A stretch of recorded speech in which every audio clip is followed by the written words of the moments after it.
Welcome to Golden Audiobooks. Be sure to subscribe and let us know in the comments where you're watching from and what book you'd like to hear next. Your feedback means a lot for us. Arthur Conan Doyle, The Adventures of Sherlock Holmes, narrated by Andrew Hint. His Last Bow. Adventure 8, His Last Bow. An Epilogue of Sherlock Holmes.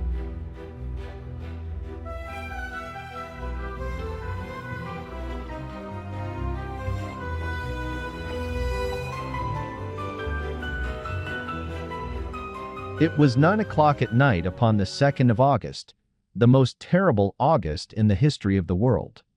One might have thought already that God's curse hung heavy over a degenerate world, for there was an awesome hush and a feeling of vague expectancy in the sultry and stagnant air.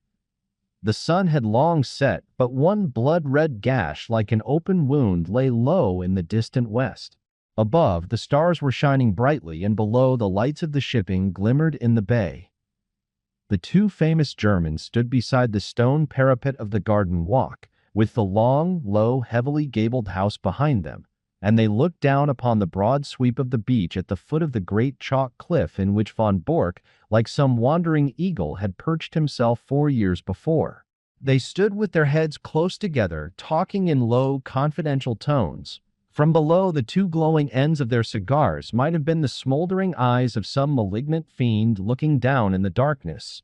A remarkable man, this von Bork, a man who could hardly be matched among all the devoted agents of the Kaiser.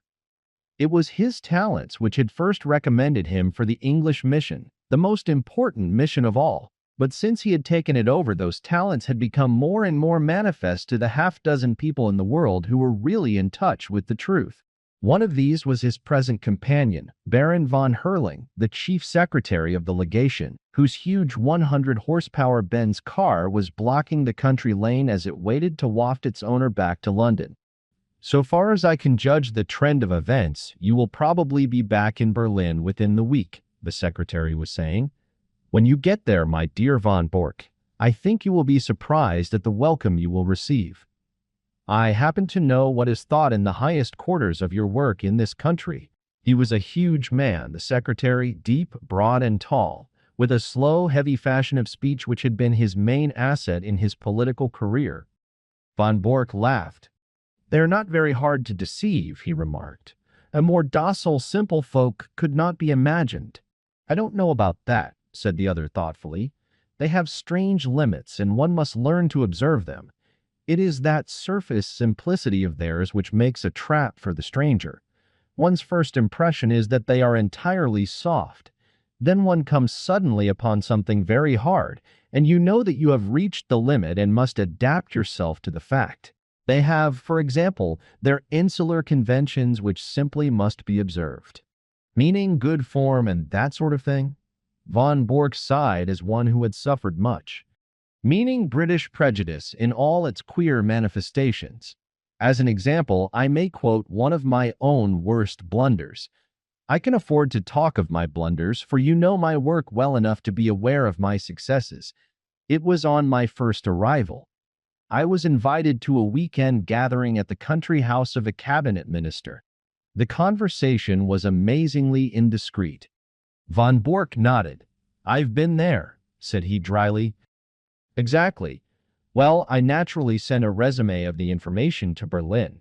Unfortunately, our good chancellor is a little heavy-handed in these matters, and he transmitted a remark which showed that he was aware of what had been said. This, of course, took the trail straight up to me. You've no idea the harm that it did me. There was nothing soft about our British hosts on that occasion, I can assure you. I was 2 years living it down. Now you, with this sporting pose of yours—" No, don't call it a pose. A pose is an artificial thing. This is quite natural. I am a born sportsman. I enjoy it. Well, that makes it the more effective. You yacht against them, you hunt with them, you play polo, you match them in every game. Your four-in-hand takes the prize at Olympia. I have even heard that you go the length of boxing with the young officers. What is the result? Nobody takes you seriously.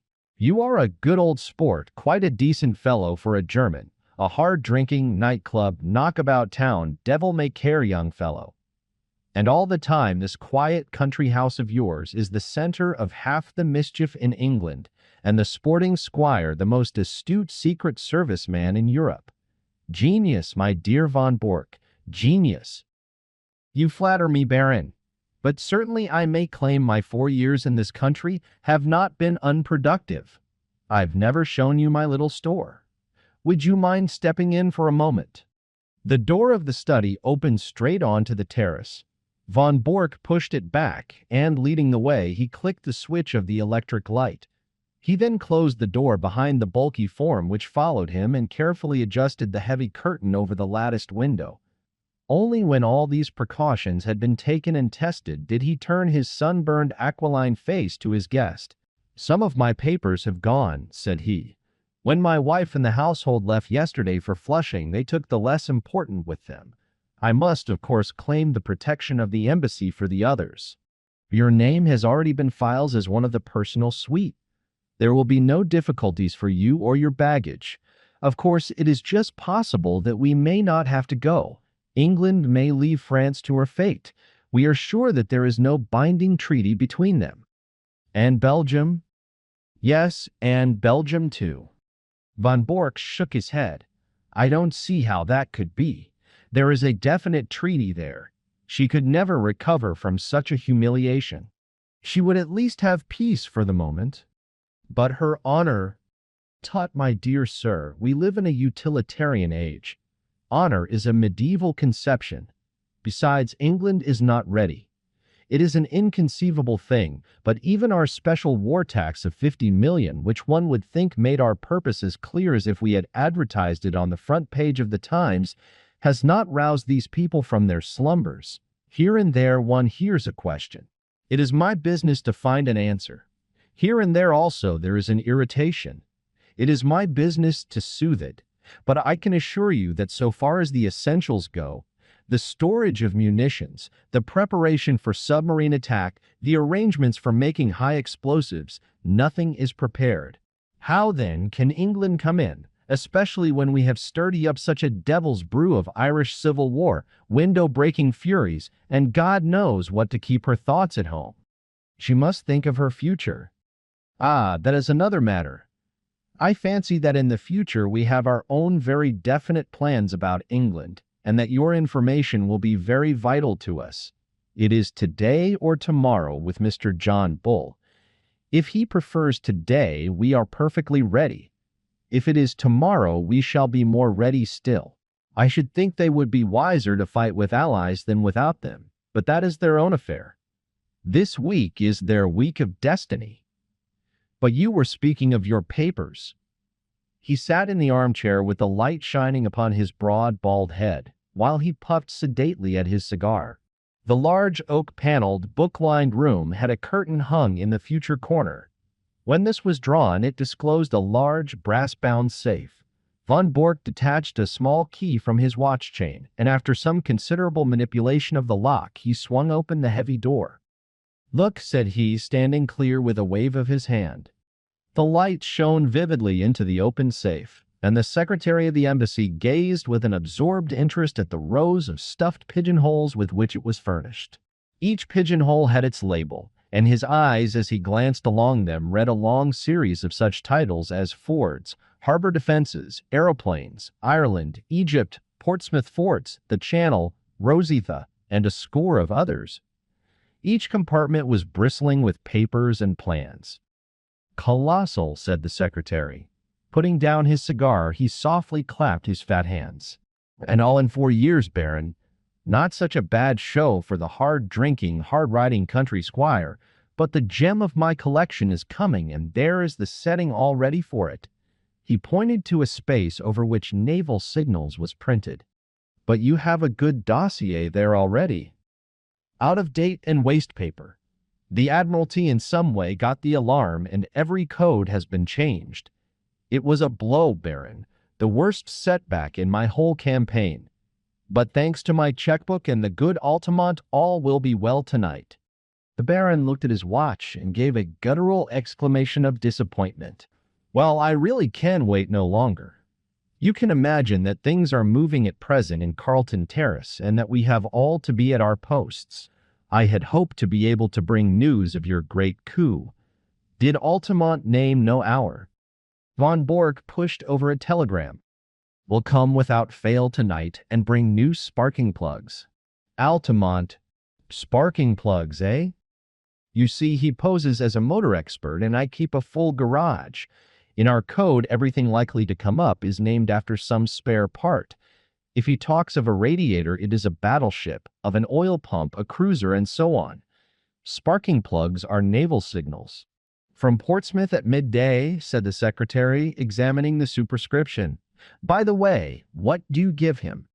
£500 for this particular job. Of course, he has a salary as well. The greedy rouge. They are useful, these traitors, but I grudge them their blood money. I grudge Altamont nothing. He is a wonderful worker. If I pay him well, at least he delivers the goods, to use his own phrase. Besides, he is not a traitor. I assure you that our most pan-Germanic junker is a sucking dove in his feelings towards England, as compared with a real bitter Irish-American. Oh, an Irish-American! If you heard him talk, you would not doubt it. Sometimes I assure you I can hardly understand him. He seems to have declared war on the king's English as well as on the English king. Must you really go? He may be here any moment. No, I'm sorry, but I have already overstayed my time. We shall expect you early tomorrow, and when you get that signal book through the little door on the Duke of York's steps, you can put a triumphant finis to your record in England. What? Tokay. He indicated a heavily sealed, dust-covered bottle, which stood with two high glasses upon a salver. May I offer you a glass before your journey? No, thanks, but it looks like revelry. Altamont has a nice taste in wines, and he took a fancy to my Tokay. He is a touchy fellow and needs humoring in small things. I have to study him, I assure you. They had strolled out onto the terrace again, and along it to the further end where, at a touch from the Baron's chauffeur, the great car shivered and chuckled. Those are the lights of Harwich, I suppose, said the secretary, pulling on his dust coat. How still and peaceful it all seems. There may be other lights within the week, and the English coast a less tranquil place. The heavens, too, may not be quite so peaceful if all that the good Zeppelin promises us comes true. By the way, who is that? Only one window showed a light behind them. In it there stood a lamp, and beside it, seated at a table, was a dear old ruddy-faced woman in a country cap. She was bending over her knitting and stopping occasionally to stroke a large black cat upon a stool beside her. That is Martha, the only servant I have left. The secretary chuckled.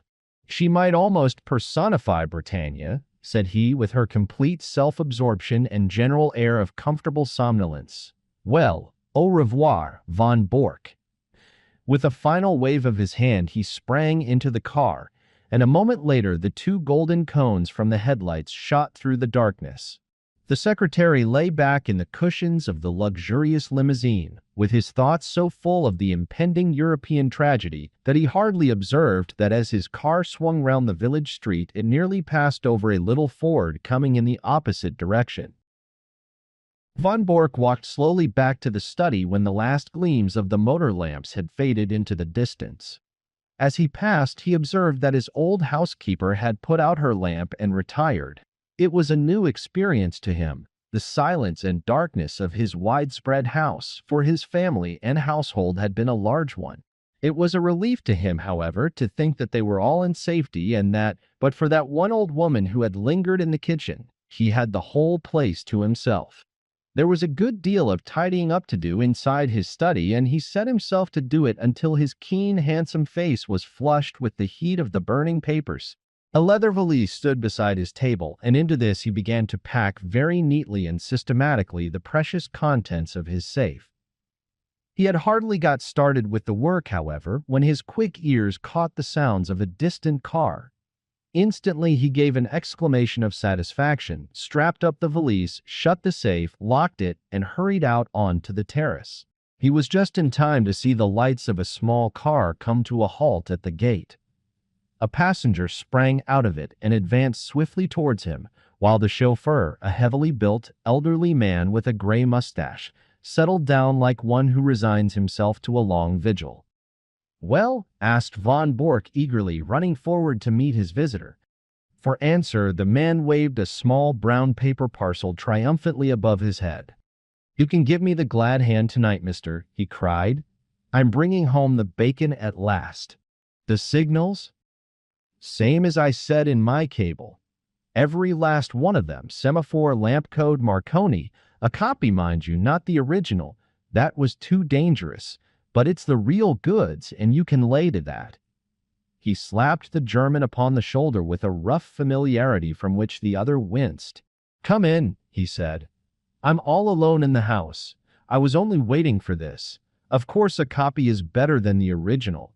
If an original were missing, they would change the whole thing. You think it's all safe about the copy?" The Irish-American had entered the study and stretched his long limbs from the armchair.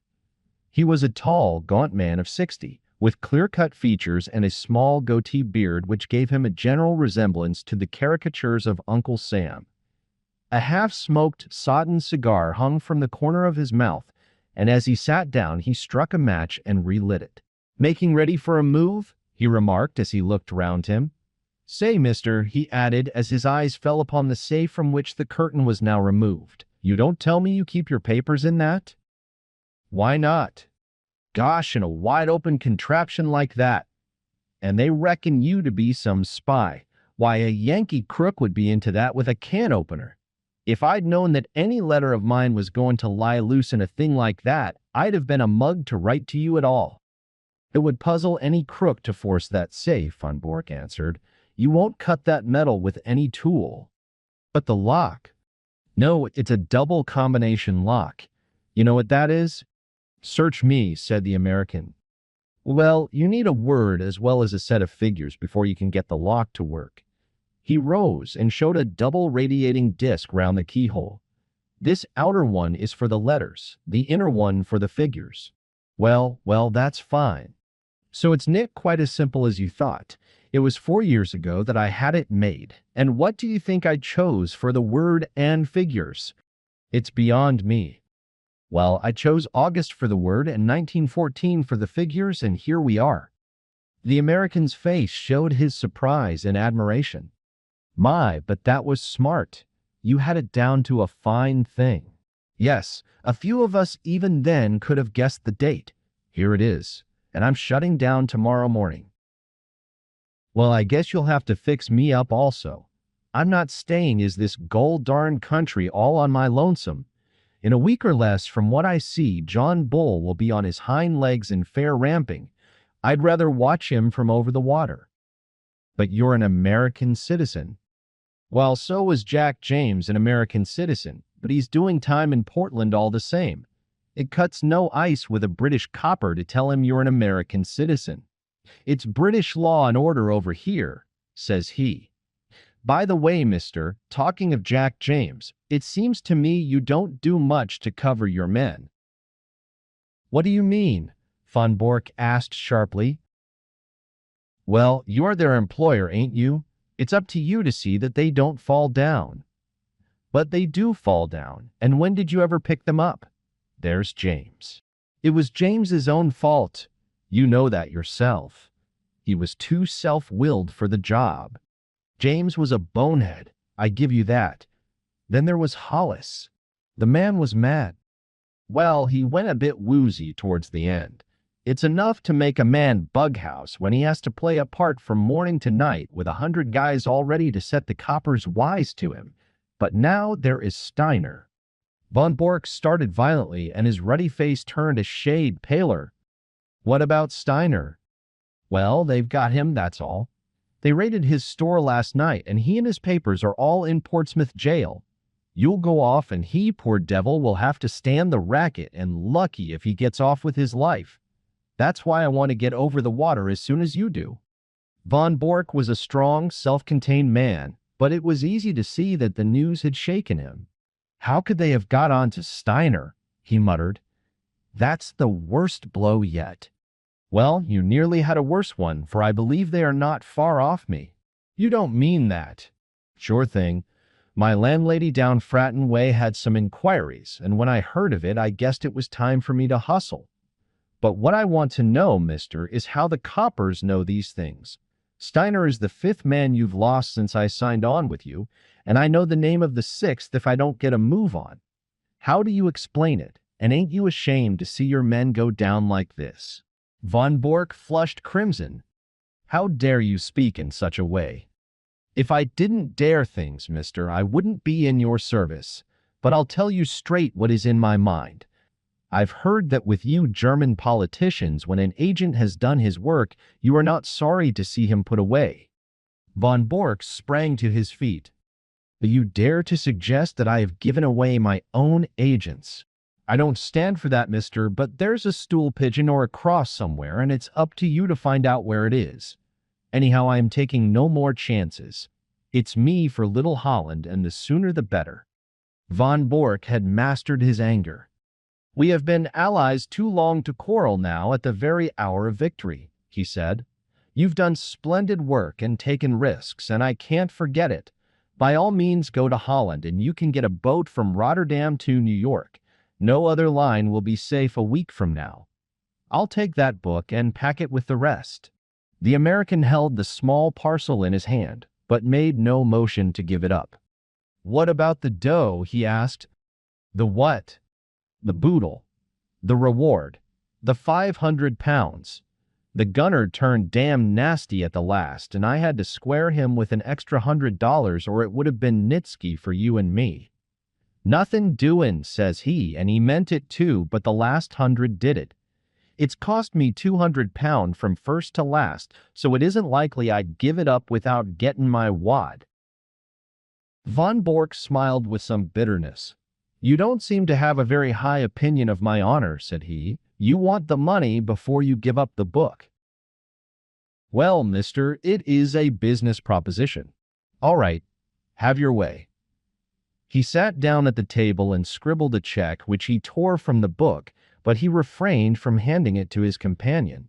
"After all, since we are to be on such terms, Mr. Altamont," said he, "I don't see why I should trust you any more than you trust me. Do you understand?" he added, looking back over his shoulder at the American. "There's the check upon the table. I claim the right to examine that parcel before you pick the money up." The American passed it over without a word. Von Bork undid a winding of string and 2 wrappers of paper. Then he sat gazing for a moment in silent amazement at a small blue book which lay before him. Across the cover was printed in golden letters "Practical Handbook of Bee Culture." Only for one instant did the master spy glare at this strangely irrelevant inscription. The next he was gripped at the back of his neck by a grasp of iron, and a chloroformed sponge was held in front of his writhing face. "Another glass, Watson," said Mr. Sherlock Holmes as he extended the bottle of Imperial Tokay. The thick-set chauffeur, who had seated himself by the table, pushed forward his glass with some eagerness. "It is a good wine, Holmes." "A remarkable wine, Watson. Our friend upon the sofa has assured me that it is from Franz Joseph's special cellar at the Schönbrunn Palace. Might I trouble you to open the window, for chloroform vapor does not help the palate." The safe was ajar, and Holmes, standing in front of it, was removing dossier after dossier, swiftly examining each and then packing it neatly in Von Bork's valise. The German lay upon the sofa, sleeping stertorously with a strap round his upper arms and another round his legs. "We need not hurry ourselves, Watson. We are safe from interruption. Would you mind touching the bell? There is no one in the house except old Martha, who has played her part to admiration. I got her the situation here when first I took the matter up. Ah, Martha, you will be glad to hear that all is well." The pleasant old lady had appeared in the doorway. She curtsied with a smile to Mr. Holmes, but glanced with some apprehension at the figure upon the sofa. "It is all right, Martha. He has not been hurt at all." "I am glad of that, Mr. Holmes. According to his lights, he has been a kind master. He wanted me to go with his wife to Germany yesterday, but that would hardly have suited your plans, would it, sir?" "No, indeed, Martha. So long as you were here, I was easy in my mind. We waited some time for your signal tonight." It was the secretary, sir. I know. His car passed ours. I thought he would never go. I knew that it would not suit your plans, sir, to find him here. No, indeed. Well, it only meant that we waited half an hour or so until I saw your lamp go out and knew that the coast was clear. You can report to me tomorrow in London, Martha, at Claridge's Hotel. Very good, sir. I suppose you have everything ready to leave. Yes, sir. He posted 7 letters today. I have the addresses as usual. Very good, Martha. I will look into them tomorrow. Good night. These papers, he continued as the old lady vanished, are not of very great importance, for of course the information which they represent has been sent off long ago to the German government. These are the originals which could not safely be got out of the country. Then they are of no use. I should not go so far as to say that, Watson. They will at least show our people what is known and what is not. I may say that a good many of these papers have come through me, and I need not add, are thoroughly untrustworthy. It would brighten my declining years to see a German cruiser navigating the Solent according to the minefield plans which I have furnished. But you, Watson, he stopped his work and took his old friend by the shoulders. I've hardly seen you in the light yet. How have the years used you? You look the same blithe boy as ever. I feel 20 years younger, Holmes. I have seldom felt so happy as when I got your wire asking me to meet you at Harwich with the car. But you, Holmes, you have changed very little, save for that horrible goatee. These are the sacrifices one makes for one's country, Watson, said Holmes, pulling at his little tuft. Tomorrow it will be but a dreadful memory. With my haircut and a few other superficial changes, I shall no doubt reappear at Claridge's tomorrow as I was before this American stunt. I beg your pardon, Watson, my well of English seems to be permanently defiled. Before this American job came my way. But you have retired, Holmes. We heard of you as living the life of a hermit among your bees and your books in a small farm upon the South Downs. Exactly, Watson. Here is the fruit of my leisured ease, the magnum opus of my latter years.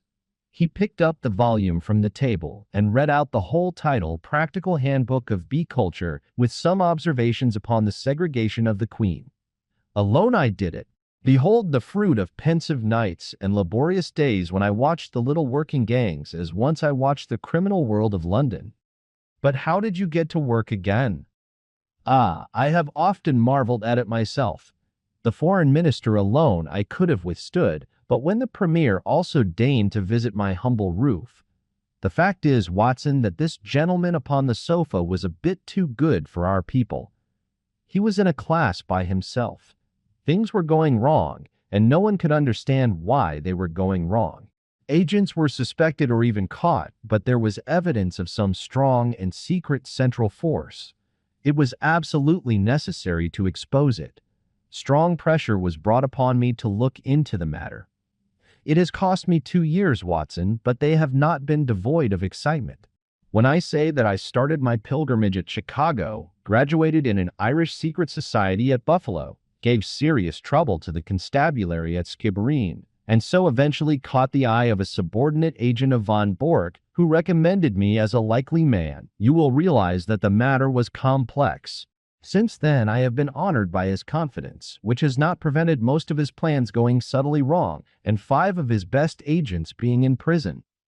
I watched them, Watson, and I picked them as they ripened. Well, sir, I hope that you are none the worse.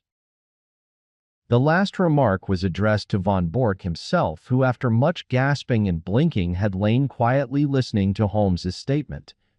He broke out now into a furious stream of German invective, his face convulsed with passion.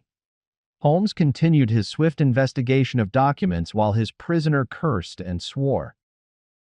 Though unmusical, German is the most expressive of all languages, he observed when von Bork had stopped from pure exhaustion. Hello, hello, he added as he looked hard at the corner of a tracing before putting it in the box. This should put another bird in the cage.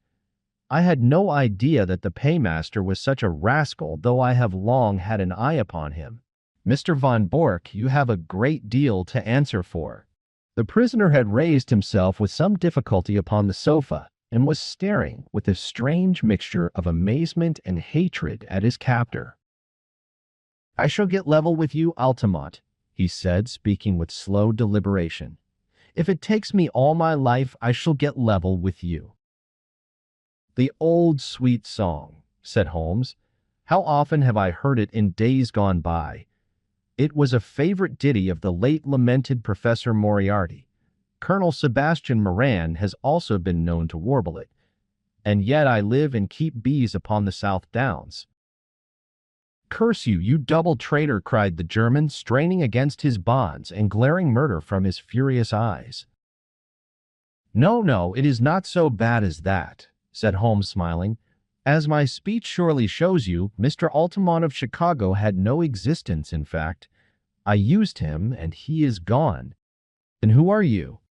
"It is really immaterial who I am, but since the matter seems to interest you, Mr. von Bork, I may say that this is not my first acquaintance with the members of your family. I have done a good deal of business in Germany in the past, and my name is probably familiar to you." "I would wish to know it," said the Prussian grimly. "It was I who brought about the separation between Irene Adler and the late King of Bohemia when your cousin Heinrich was the imperial envoy. It was I also who saved from murder, by the nihilist Klopman, Count von Unzu-Grafenstein, who was your mother's elder brother. It was I." Von Bork sat up in amazement. "There is only one man," he cried. "Exactly," said Holmes. Von Bork groaned and sank back on the sofa. "And most of that information came through you," he cried. "What is it worth? What have I done? It is my ruin forever." "It is certainly a little untrustworthy," said Holmes. "It will require some checking, and you have little time to check it. Your admiral may find the new guns rather larger than he expects, and the cruisers perhaps a trifle faster." Von Bork clutched at his own throat in despair. "There are a good many other points of detail which will, no doubt, come to light in good time. But you have one quality which is very rare in a German, Mr. von Bork. You are a sportsman, and you will bear me no ill will when you realize that you, who have outwitted so many other people, have at last been outwitted yourself. After all, you have done your best for your country, and I have done my best for mine, and what could be more natural? Besides," he added not unkindly as he laid his hand upon the shoulder of the prostrate man, "it is better than to fall before some ignoble foe. These papers are now ready, Watson. If you will help me with our prisoner, I think that we may get started for London at once." It was no easy task to move Von Bork, for he was a strong and a desperate man. Finally, holding either arm, the two friends walked him very slowly down the garden walk, which he had trod with such proud confidence when he received the congratulations of the famous diplomatist only a few hours before. After a short, final struggle, he was hoisted, still bound hand and foot, into the spare seat of the little car. His precious valise was wedged in beside him.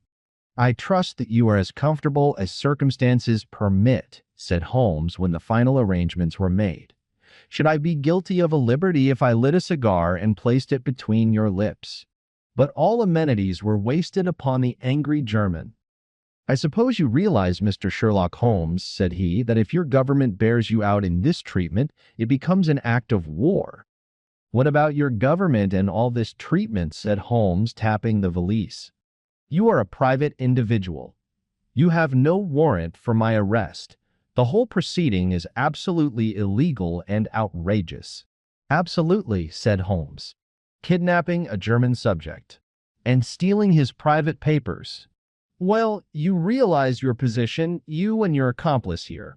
If I were to shout for help as we pass through the village, my dear sir, if you did anything so foolish, you would probably enlarge the two limited titles of our village inns by giving us the dangling Prussian as a signpost. The Englishman is a patient creature, but at present his temper is a little inflamed, and it would be as well not to try him too far. No, Mr. von Bork, you will go with us in a quiet, sensible fashion to Scotland Yard, whence you can send for your friend, Baron von Herling, and see if even now you may not fill that place which he has reserved for you in the ambassadorial suite. As to you, Watson, you are joining us with your old service, as I understand, so London won't be out of your way. Stand with me here upon the terrace, for it may be the last quiet talk that we shall ever have." The two friends chatted in intimate converse for a few minutes, recalling once again the days of the past, while their prisoner vainly wriggled to undo the bonds that held him. As they turned to the car, Holmes pointed back to the moonlit sea and shook a thoughtful head. "There's an east wind coming, Watson." "I think not, Holmes. It is very warm." "Good old Watson. You are the one fixed point in a changing age.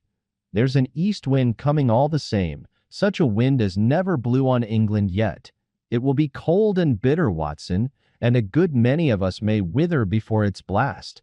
But it's God's own wind nonetheless, and a cleaner, better, stronger land will lie in the sunshine when the storm has cleared. Start her up, Watson, for it's time that we were on our way. I have a check for £500 which should be cashed early, for the drawer is quite capable of stopping it if he can."